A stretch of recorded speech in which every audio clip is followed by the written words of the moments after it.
But as she took his hand, something unexpected happened.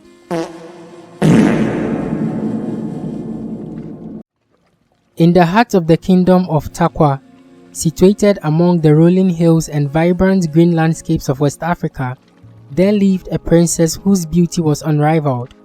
Princess Ifeoma, daughter of King Obinna and Queen Eze, was the pride of the entire village. Her skin shimmered like polished ebony, her eyes sparkled like the stars, and her smile could warm even the coldest of hearts. From the day she was born, the villagers believed she was a gift from the gods, and they adored her with all their hearts. Her beauty was such that suitors from far and wide would travel long distances just to catch a glimpse of her. They brought gifts of gold, spices, and rare jewels, all hoping to win her favor despite their ages. However, as she grew older, something changed within Princess Ifeoma. The adoration she received from everyone around her began to inflate her ego, and she became acutely aware of the power of her beauty. She began to look down on those who once loved her, and her kindness slowly faded. The once humble and loving princess started treating the villagers with disdain. The marketplace, which she once visited with a smile and kind word for everyone, became a place where she strutted her nose in the air, caring little for the feelings of others. Ifeoma's attitude changed most toward men. She would scoff at their compliments, belittle their offerings, and dismiss them as unworthy of her time. She was, after all, the most beautiful woman in the entire kingdom of Takwa, perhaps even in all of Africa. Who among them could possibly be good enough for her?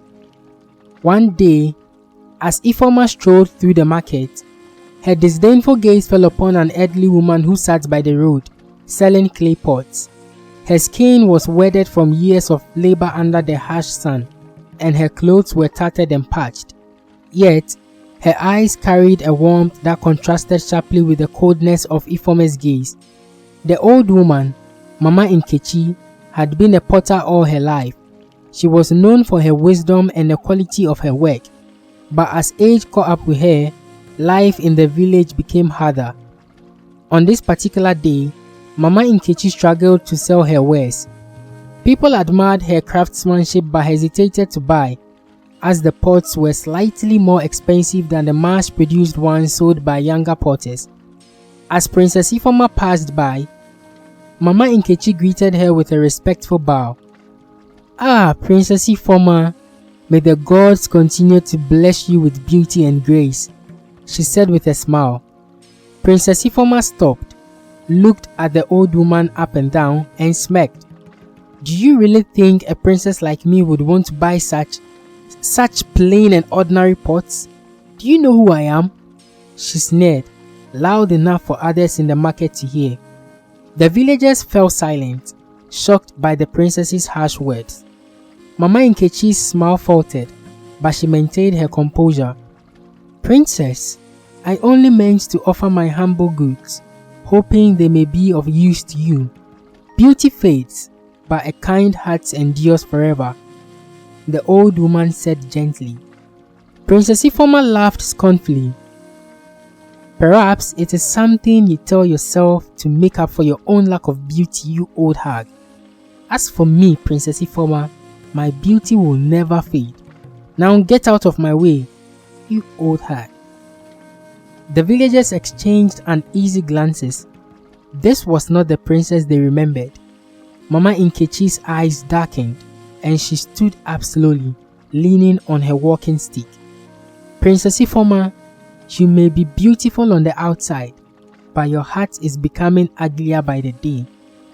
You have forgotten the true essence of beauty, and for that, you shall be reminded." Ifeoma raised an eyebrow. "And what could you possibly do to a princess like me?" Mama Nkechi's voice took a mystical tone as she uttered a curse that would change the princess's life forever.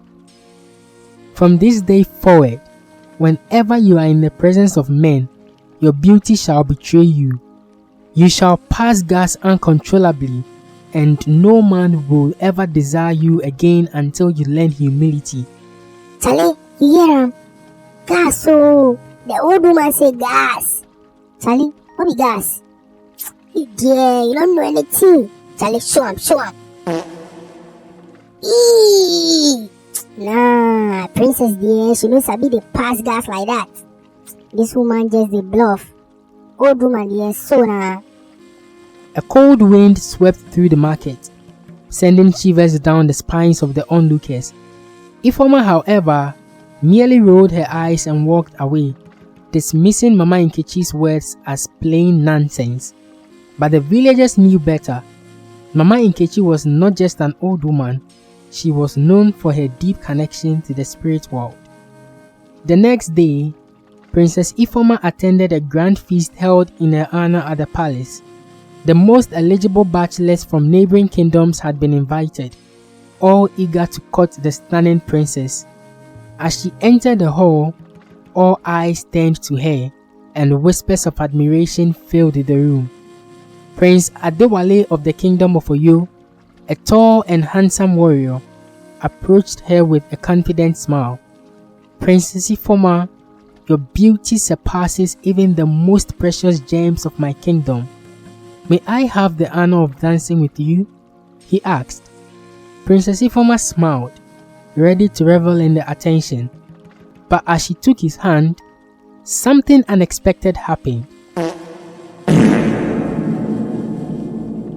A loud, unpleasant noise erupted from her, the kind of noise that no royal should ever make in public. The room fell silent, and all eyes widened in shock. Princess Ifeoma's face turned crimson with embarrassment. She quickly pulled her hand away and stammered, I don't know what just happened. Prince Adewale, trying to be polite, smiled awkwardly and said, It's nothing, princess. Perhaps it was just the food you ate. But as the night went on, every time a man approached her, the same thing happened. The curse that Mama Nkechi had placed on her had taken full effect. The once proud and haughty princess found herself at the mercy of her own body, betraying her in the most humiliating way. The suitors one by one made excuses and left the palace. By the end of the night, Princess Ifeoma was left all alone, humiliated and confused. Days turned into weeks, and the curse showed no signs of relenting. Princess Ifeoma could no longer enjoy the attention of men, and her once crowded palace halls had become totally empty. News of her strange affliction spread far and wide, and no suitor dared come close to her. The villagers, who once adored her, now whispered behind her back.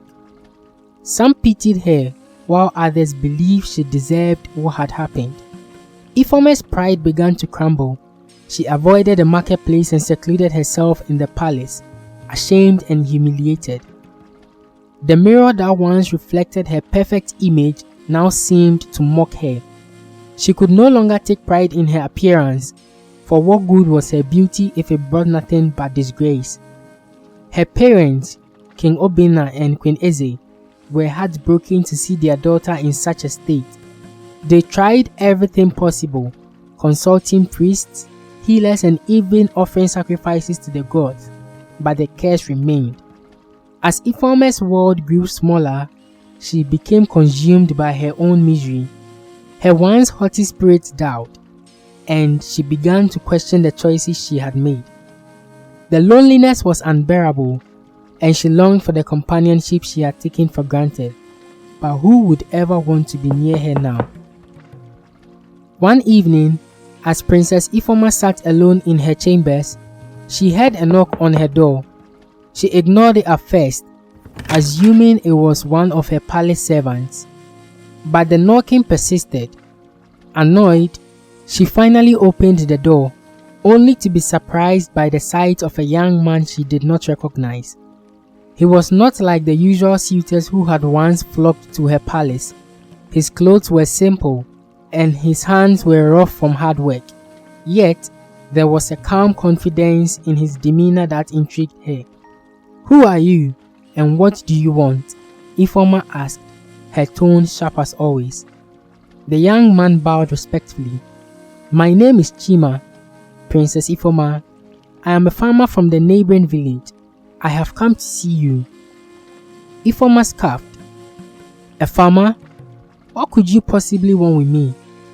Did I tell you I need the services of a farmer? Please, go away. Chima looked her in the eyes, unflinching. I have heard the stories, Princess. I know what you are going through, but I do not believe that defines you. I came to see if there is more to you than what people say. Ifeoma was taken aback. No one had spoken to her like this in a very long time. Most people either feared her or pitied her, but this young man was different. Why would you care? She asked, her voice softening for the first time in weeks. Chima smiled. Because I believe that everyone deserves a second chance, and because I think that beneath all the beauty and pride, there is still a good heart in you. Princess Ifeoma felt a pang of emotion she hadn't felt in a long time. Hope. Could it be that someone could still see the good in her? But just as she was about to respond, the curse struck again. She doubled over in embarrassment, but Chima didn't flinch.